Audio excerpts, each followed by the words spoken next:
መንግስት በደንቢያና በሌሎች አካባቢዎች በሚንቀሳቀሰው ፋኖ የተባለ ታጣቂ ላይ ድል እንደቀናው ገለጸም። በታጣቂዎች ስር የሚገኙ ዋግኽምራ ዞን 2 ወረዳዎች ለከፍተኛ ሰብአዊ ቀውስ መጋለጣቸው ታወቀም። ሰላም ጤና ይስጥልን ውድ አድማጭ ተመልካቾቻችን፣ በመከታተል ላይ የምትገኙ ጃኖ ቅማንት ሚዲያ ነው። አርዕስቶችን በማስቀደም የሰዓቱን ዜናዎቻችን ጀምረናል። ወደ ዝርዝሩ እናልፋለን። አብራችሁን ቆዩ።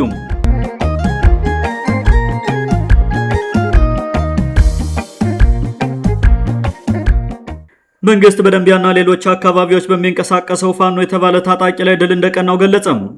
ሰሞኑን በቆቦና በምስራቅ ደንቢያ የተለያዩ አካባቢዎች በሚንቀሳቀሰው ፋኖ የተባለ ታጣቂ ላይ በወሰድኩት የተጠና ወታደራዊ እርምጃ ጽንፈኛውን ኃይል ደምስሼዋለሁ ሲል የብልጽግና መንግስት ይፋ አድርጓል።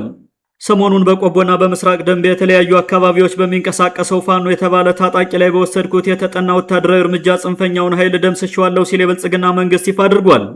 እንደ መንግስት ዘገባ ከሆነ በምስራቅ ደንቢያ ወረዳ ወይና ማርያም በተባለው ቀበሌ የጥፋት ተልእኮ ለመፈጸም እየተዘጋጀ በነበረው የፋኖ ኃይል ላይ በተወሰደ ድንገተኛ ወታደራዊ ጥቃት ከነአመራሩ የጽንፈኛው ኃይል ሙሉ በሙሉ ተደምስሷል ተብሏል።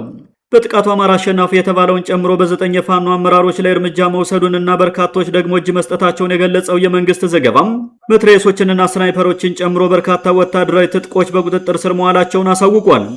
በተመሳሳይ በሰሜን ወሎ ዞን ቆቦ አካባቢ በተወሰደ የድሮን ጥቃት ቁጥራቸው በውል ያልታወቀ የፋኖ ታጣቂዎች ጉዳት እንዳስተናገዱ እየተነገረ ይገኛል።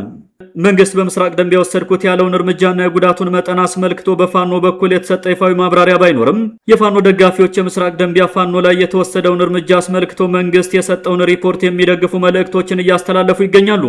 የውስጥ መረጃዎች እንደሚያመላክቱት ከሆነ ደግሞ መንግስት በተለየ መንገድ የፋኖ ኃይል ላይ እርምጃ የወሰደው በቀጠናው መጠነ ሰፊ ጥቃት ለመፈጸም አቅዶ አንዳንድ የቅድመ ዝግጅት ስራዎች ላይ ስለነበር ጥፋቱን ከወዲሁ ለማምከን ታስቦ ሳይሆን አልቀረም።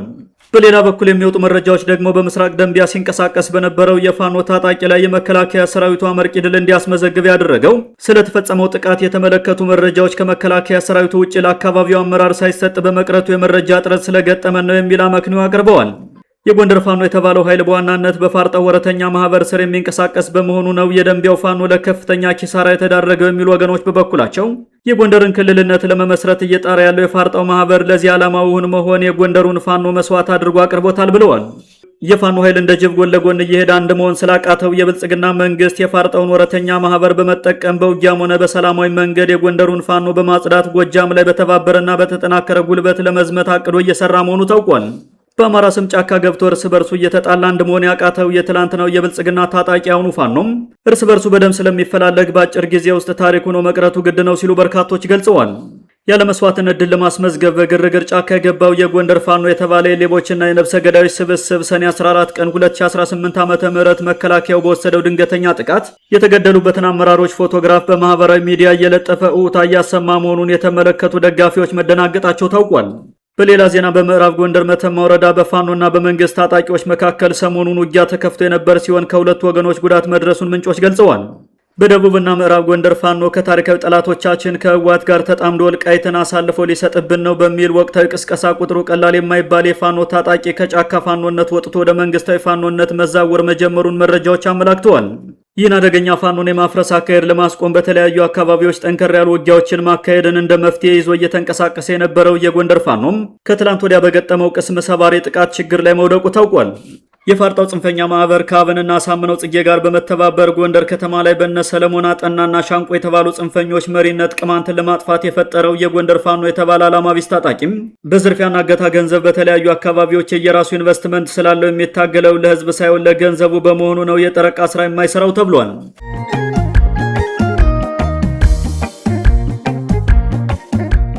በታጣቂዎች ስር የሚገኙ ዋግኽምራ ዞን 2 ወረዳዎች ለከፍተኛ ሰብአዊ ቀውስ መጋለጣቸው ታወቀም። በዞኑ የሚገኙ አበርገሌና ጻግብጅ የተባሉ ወረዳዎች በአካባቢው በሚንቀሳቀሱ የአገው ታጣቂዎችና አጋሮቻቸው እጅ ከወደቁ ወራቶች የተቆጠሩ ሲሆን በዚህም ምክንያት ለአካባቢው ህዝብ ሲቀርብ የነበረው የምግብ እርዳታ፣ የሕክምናና የንጽህና መጠበቂያ ቁሳቁስ እንዲሁም የመድኃኒት አቅርቦት ሙሉ በሙሉ እንዲቋረጥ መደረጉ ታውቋል። አበርገሌ ወረዳ ከመጋቢት ወር መጨረሻ ጀምሮ እስካሁን በታጣቂዎች እጅ ሲሆን ጻግብጅ ወረዳ ደግሞ ካለፈው ግንቦት 18 ቀን 2018 ዓ.ም ጀምሮ የወረዳው ሚሊሻ ወያኔ ፋኖና የአገው ታጣቂ ተቀናጅተው ተኩስ ከፈቱብኝ በሚል ቀጠናውን ጥሎ እንደወጣ አልተመለሰም ተብሏል። ሁለቱም ወረዳዎች በታጣቂዎች እጅ ከወደቁ ወዲህ ትራንስፖርት ለወራት እንደተዘጋና ምንም አይነት ለዕለት ፍጆታ አገልግሎት የሚውሉ ቁሳቁሶች ወደ ቦታው እንዳልገቡ የሚናገሩ የአካባቢው ነዋሪዎች ቁጥሩ ቀላል የማይባል ህዝብ ቀየውን እየጣለ ከበርካታ ሰዓታት ጉዞ በኋላ ወደ ዞኑ መቀመጫ ሰቆጣ ከተማ ለመግባት እየተገደደ እንደሚገኝ ተናግረዋል።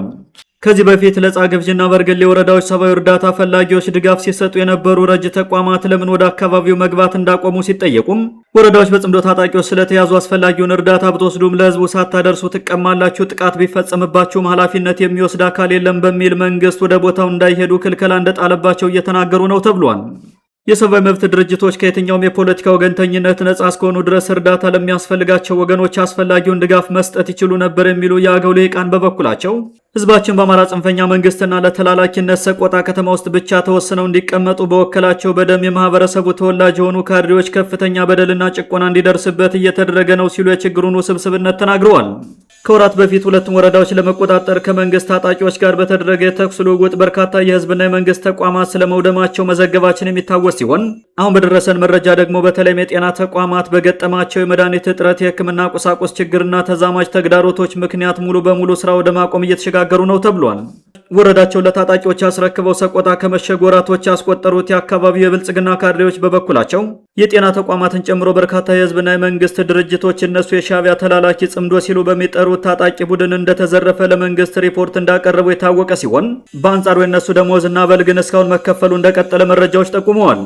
የዕለት ችግራቸውን ለማስታገስ ከጻግብጅና በርገሌ ተነስተው ሰቆጣ ከተማ ከገቡ በኋላ ባንኮች ላይ ገንዘብ ለማውጣት ሲሞክሩም ከ1000 ብር በላይ ማውጣት እንደማይችሉና ግዴታ በጥሬ ገንዘብ ክፍያ መፈጸም ለሚያስፈልጋቸው ግብይቶች የገንዘብ እጥረት እየገጠማቸው መሆኑን የጉዳቱ ሰለባዎች ለተለያዩ የሚዲያ ተቋማት ሲናገሩ ተደምጠዋል። የህወሓት ታጣቂንና ፋኖን ወደ በርገሌና ጻግብጅ ወረዳዎች መርቶ በማስገባት በህዝብና በመንግስት ተቋማት እንዲሁም በማህበረሰቡ ላይ ዝርፊያ እየፈጸመ ነው በሚል በብልጽግና ካድሬዎች ክስ እየቀረበበት ያለው የአገው ታጣቂም ብልጽግና በሴራ የተመሰረተ ሀገሪቱንም በሴራ የሚመራ መንግስት በመሆኑ ከዚህ የበለጠ ስም ሊያጠፋ ይችላል ሲል መረጃው ሐሰትና ስም ማጥፋት ነው በማለት አስተባብሏል። ውድ አድማጮቻችን ለዛሬ የነበሩን ዘገባዎችን ይመስሉ ነበር። መልካም ጊዜ ሁላችሁ